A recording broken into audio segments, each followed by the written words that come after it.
திருச்சி வேல்சாமி அவர்களோட கருத்து கணிப்பை அப்படியே ஏற்றுக்கொள்ள முடியாதுங்க. அன்னைக்கு வந்த கருத்து கணிப்பை நீங்க ஏத்துக்கிட்டீங்களா? பாஜக ஃபுல்லா ஜெயிக்குன்றப்ப இல்ல நீங்கள இன்னைக்கு வந்த கருத்து கணிப்பை வெயிட் பண்ணி பாருங்க, இதான் நடக்க போகுது பாருங்க அப்படின்னு ஏன் காங்கிரஸ் சொல்லுது? அதாவது ஒன்றை நான் மனம் திறந்து சொல்றேன். என்னை பொறுத்தவரையில் கருத்து கணிப்புகள் சாதகமாக வந்தால் அதற்காக மகிழ்ச்சி அடைவதோ, அது பாதகமாக வந்தால் அதற்காக வருத்தப்படுவதோ ரெண்டும் கிடையாது. கருத்து கணிப்புகள் அதுதான் தேர்தல் முடிவு என்று நான் எடுத்துக்கொள்ள மாட்டேன். நான் இதை பார்ப்பது என்னுடைய நீண்டகால அரசியல் அனுபவம். எந்த மாநிலங்களிலே தேர்தல் நடக்கிறதோ அந்த மாநிலத்தில் இருக்கக்கூடிய உள்ளூர் பிரச்சனைகள், அது இல்லாத தேசிய பிரச்சனைகள், இதோடு அந்த மக்களுடைய மனோநிலை எப்படி இருக்கும் என்பதையும் யோசித்து அதற்கு ஈடாக அதை போலவே கருத்து கணிப்பு இருந்தால் அது இருக்கலாம் என்று நினைப்பேனே ஒழிய கருத்து கணிப்பு வந்துவிட்டது என்பதற்காகவே ஆதரவு எதிர்ப்பு என்று நான் நினைக்க மாட்டேன். நம்ம நண்பர் நாகராஜன் அவர்கள் நல்ல அழகா சொன்னார். என்ன சொன்னார்னா, ஹரியானாவை பற்றி சொல்லுகிற போது ஜாட் நான் சொன்னார். ஒன்றை அவர் புரிந்து கொள்ள வேண்டும். உலக வரலாற்றிலேயே ஒரு போராட்டம், லட்சக்கணக்கான பேர்கள் ஒரு நாட்டினுடைய தலைநகரத்தில் ஓராண்டுக்கு மேலாக நடத்திய போராட்டம் என்பது அவர் எந்த துறையில் இருக்கிறாரோ அந்த விவசாயத்துறை தான்.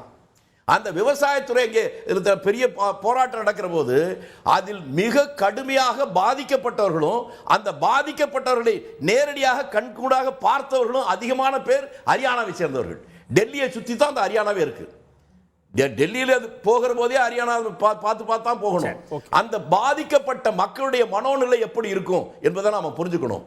அதோட அங்கே இன்னொன்று சமீப காலத்தில் புரிஞ்சு அவர் கவனிக்கல. அதை இன்றைக்கு பிஜேபியிலே அமைச்சர்களாக அல்லது எம்எல்ஏக்களாக இருந்த பல பேர் தேர்தல் அறிவிப்புக்கு பின்னாலே காங்கிரஸ்ல நிறைய பேர் வந்து சேர்ந்திருக்காங்கன்னா அங்க இருக்கிற யதார்த்த நிலைமை அதிலிருந்து நாம புரிஞ்சுக்க முடியும்.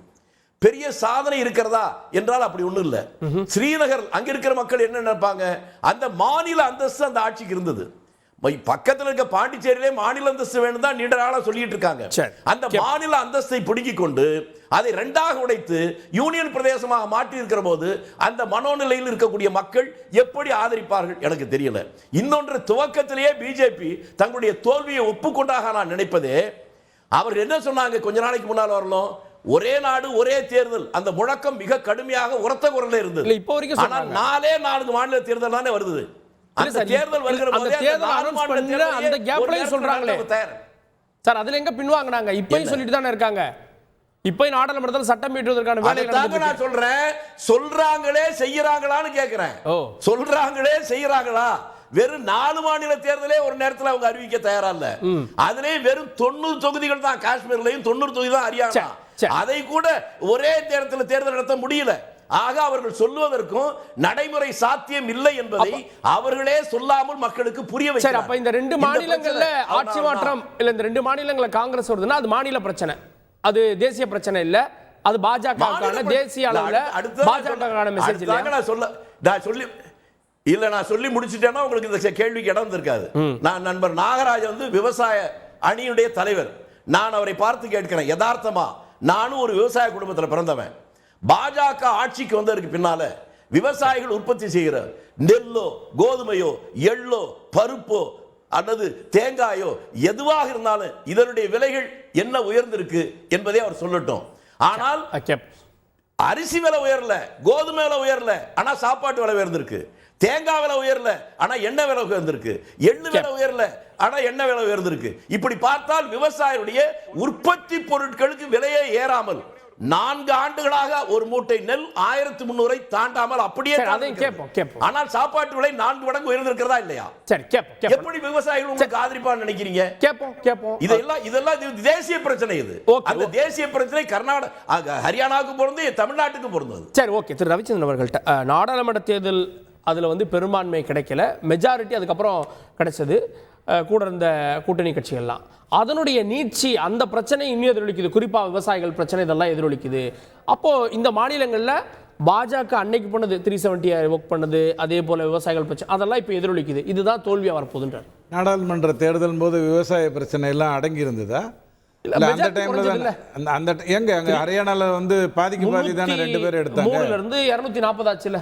பாருங்க, இந்தியா பூரா நடந்ததை பற்றி நானும் நீங்களும் இப்போ விவாதிக்கல. ஹரியானாவும் ஜம்மு அண்ட் காஷ்மீரையும் விவாதிக்கிறோம். ஹரியானாங்கிறதுனால தான் நீங்கள் இந்த விவசாயிகள் பிரச்சனையை நீங்கள் பேசுகிறீங்க. உங்களுக்கு அது விவசாயிகள் பிரச்சனை, என்னை பொறுத்த வரைக்கும் அது இடைத்தரகர்களுக்கான போராட்டம். அதனால தான் நாகராஜ் வந்து விவசாயி சம்மந்தப்பட்டதா அதை பேசவே இல்லைன்னா அது இடைத்தரகர்களுக்கான இன்னும் இடைத்தரகர்கள் பாருங்க. அந்த இப்போ நான் வேளாண் சட்டங்களை மத்திய அரசு பின்வாங்கி நீங்கள் நான் அதுக்கு பதில் பலமுறை சொல்லிட்டேன். காங்கிரஸ் கொண்டு வந்த வேளாண் சட்டம் தான் அது. தமிழ்நாட்டில் 2019 செயல்பாட்டில் இருக்கின்ற ஒரு சட்டம் தான். அதை ஹரியானாவில் வந்து முதல்ல வாங்கினாங்கிறத பற்றி இப்போ நான் விவாதிக்கல. இந்த நாடாளுமன்ற தேர்தலுக்கு முன்னாடி திரும்ப ஒரு போராட்டத்தை அறிவித்தாங்க. பெரிய அளவில் ஹரியானாவையும் பஞ்சாபையும் டெல்லியை மட்டும் ஃபோக்கஸ் பண்ணாங்க. அதை இடைத்தரகர்களுடைய போராட்டம்னு நான் சொல்லிக்கிறேன். இப்போ கேள்வி என்னென்னா, எனக்கு வேலுசாமி ஐயா அழகாக ஒன்று சொன்னார். அரிசி விலை, கோதுமை விலை மத்திய அரசு சம்மந்தப்பட்டது, அது விலை குறைஞ்சிருச்சு. சாப்பாட்டு விலை மாநில அரசு சம்மந்தப்பட்டது, அது உயர்ந்திருக்கு. இல்ல, அரிசியுடைய கொள்முதல் விலை ஏறி இருக்கான்னு கேக்குறாங்க. பாருங்க, விவசாயிகளுக்கு கொள்முதல் திரும்பவும் சொல்றேன், அரிசிக்கு அவர் கொள்முதல் பத்தி பேசல. தேங்காய்க்கும் கொள்முதல் விலை வந்து பார்த்துட்டு இருந்த நேரங்களால திரும்ப எடுத்து பார்க்க முடியும். என்னங்க நாங்க விவசாயி செத்துட்டு இருக்கோம், நீங்க எங்க விஷயத்துக்கு பேசுறீங்களா? நீங்க ஐயா, நீங்க திருச்சியில இருந்து ஒரு சில பேர் அனுப்பிச்சீங்கன்னு தெரியும். ஏங்க நான் சொல்றத கொஞ்சம் கேளுங்க சார், கொஞ்சம் கேளுங்க. ஏன் நான் சொன்னதை மாத்தி பேசுறீங்க? நான் ஹரியானா பிரச்சனை பத்தி பேசுறேன். முன்னால நாங்கள் விவசாயிகளுக்கு ஆதரவாக அந்த நீங்க வெளியில உட்கார்ந்துருக்கீங்கிறதுக்காக நான் அமைதியா டீல் பண்றேன். நீங்க இடை பேசுவீங்கன்னா நான் கத்துவேன். நீங்க முதல்ல விவசாயியா? நீங்க இல்ல, நாங்கெல்லாம் பாத்துக்கிறோம். ஒரு நிமிஷம், நாங்க பேசிக்கிறோம். ஒரு நிமிஷம், நாங்க அன்னபூர்ணியை பார்க்கறோம், விவசாயி மட்டும் இல்ல. ஒரு நிமிஷம், விவசாயிகளுக்கு ஆதரவாக உறுதிமொழி எப்படிங்க நான் என்னோட நேரத்துல எடுத்துக்கிறேன். அதே பதில அவர்ட்ட கேட்டுட்டு அவர் ரியாக்ட் பண்ணட்டும். இருங்க, இல்ல கொள்முதல் விலை வந்திருக்கு. இங்க பாருங்க, அவர் சொன்னது திரும்பவும் சொல்றேன், நீங்க திரும்பி பாருங்க. தேங்காய் அதுக்கெல்லாம் தான் கொள்முதல் பத்தி பேசினாரு. அரிசி கோதுமைன்னு வரும்போது வேற பேசினாரு. பாக்குறவங்களுக்கு நல்லா தெரியும். கேள்வி அது இல்ல. கேள்வி என்ன அப்படின்னு சொன்னா, ஹரியானாவை பொறுத்த வரைக்கும் அங்கே ஹூடா அப்படிங்கிறவர் வந்து ஒரு மிகப்பெரிய சக்தியாக வரப்போகிறார். அவரால் அந்த மாநிலத்தில் திரும்ப காங்கிரஸ் ஜெயிக்கும் அப்படிங்கிற ஒரு சிச்சுவேஷனை தான் எக்ஸிட் போல் உங்களுக்கு சொல்லுது. எந்த போலையும் எந்த சர்வேயும் நம்ம புறந்தள்ளி விட்டு ஒன்றை விவாதம் பண்ண முடியாது. அது உண்மையாக இருந்தாலும் தவறாக இருந்தாலும் அதை பற்றி அக்கறை இல்லை. சத்தீஸ்கரில் சொல்லப்பட்டது வந்து ஏன் வேறுபட்டது அப்படிங்கிற கேள்விக்கு வரும்போது, சத்தீஸ்கரில் இப்போ காங்கிரஸ் ஆட்சியில் இருந்தது, பிஜேபி வெற்றி பெற்றது. இங்கே பிஜேபி ஆட்சியில் இருக்குது. முதல்ல நம்ம தெரிஞ்சுக்க வேண்டியது, ஹரியானாவில் 10 வருடமாக பிஜேபி ஆட்சியில் இருக்குது. தமிழ்நாட்டில் ஒரு கட்சி இது வரைக்கும் 5 வருடம் ஒரு நாள் தாண்டல. ஆட்சி மாற்றம் ஏற்படுதுன்னா அது தேசிய அளவில் ஒரு இண்டிகேஷன் வரக்கூடாது. ஏன் அப்படின்னா, அந்த இண்டிகேஷன் எங்கே தெரியுமா வரும்? மகாராஷ்டிராவில் இருக்கக்கூடிய பிஜேபி அன்பர்கள் உழைப்பதற்கு அது இன்னும் முந்துதலை தரும். இந்த எக்ஸிட் போல் தான் ரிசல்ட்டாக கொடுக்கும்னா, மகாராஷ்டிராவில் இன்னும் கொஞ்சம் தூங்கிட்டு இருக்காங்க இல்லையா, அது வந்து கிட்டத்தட்ட ஒரு 58 அசம்பிளி தொகுதியில், நல்லா கேட்டுக்கோங்க, மகாராஷ்டிராவில் ஒரு 58 அசம்பிளி தொகுதியில் 15,000க்கும் கம்மியான வாக்குகளில் வெற்றி பெற்றாங்க. அதுல 100 வாக்குகளோட 2, 2000 வாக்குகளோட 5ங்கிறதெல்லாம் வெற்றி பெற்றாங்க இல்லையா? இல்ல, மகாராஷ்டிரா அரசியல் இன்னைக்கு சின்ன விடம் ஆயிடுச்சு சார். நீங்க அன்னைக்கு எலெக்ஷன்ஸ் இதே பார்க்காதீங்க.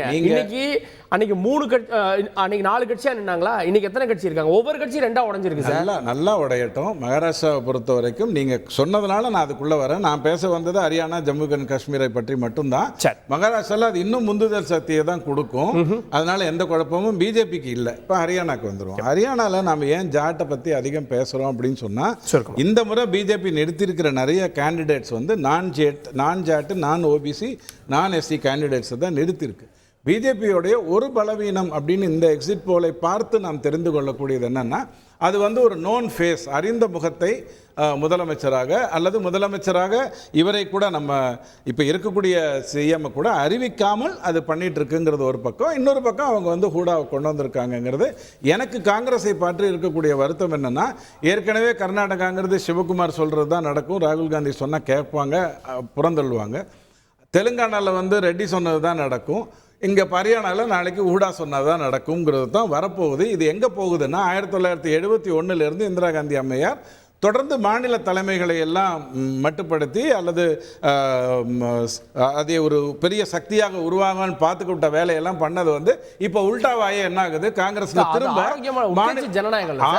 ஆரோக்கியமான விஷயம், ஆரோக்கியமான ஒரு விஷயம். ஆனால் அது இப்படித்தான் வரப்போகுது. ராகுல் காந்திங்கிற குரூப் போட்டோல காங்கிரஸ்ல நிற்கக்கூடிய சூழ்நிலை வரத்தான் போகுது. ஆனால் இப்போ இந்த எக்ஸிட் போல்ல இருந்து ஒரு விஷயத்தை நீங்க புரிஞ்சுக்கோங்க. ஜம்மு அண்ட் காஷ்மீரில் வாக்குகள் அப்படிங்கிறது வந்து 61%, 62% உயர்ந்திருக்கு.